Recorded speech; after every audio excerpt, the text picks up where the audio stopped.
The Slave Master's Lesson. Long ago, in a land filled with wide fields and tall palm trees, there lived a man named Master Olaya.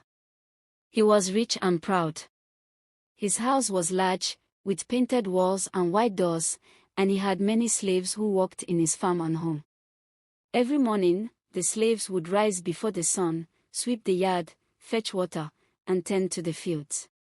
Master Olaya would sit on his wooden chair, eating roasted yam and palm oil while giving orders.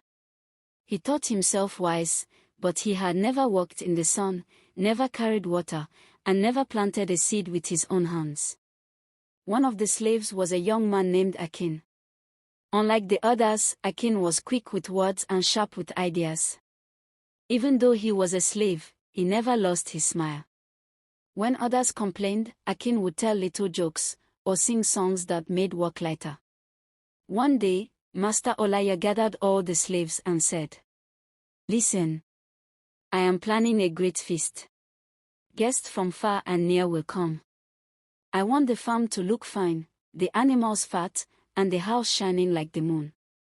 If you all do well, I will reward you." The slaves nodded, though their bodies were already tired. They worked from morning to night, polishing, scrubbing, planting, and cooking. Akin, as usual, made everyone laugh while working. He would say, "Oh, if Master Olaya eats all this yam alone, he will roll like a big drum." The others would laugh quietly, careful not to let the master hear. When the day of the feast came, everything was ready. The yard was swept, the farm was green, and the pots were full of hot stew and pounded yam. Guests came with fine clothes and shiny shoes. They praised Master Olaya for his wealth. But something happened that no one expected. As Master Olaya walked proudly into the yard to greet his guests, he slipped on the smooth stone at the entrance. He fell flat on the ground, his fine clothes stained with dust. The guests gasped. Some covered their mouths, hiding their laughter.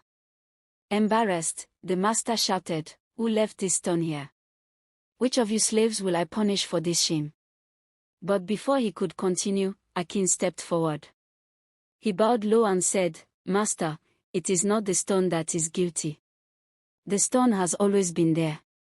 Perhaps the ground only wished to remind you that even the rich must sometimes touch the dust."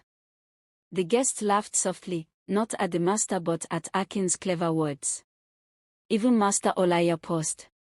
His anger melted, and for the first time, he truly looked at his slaves.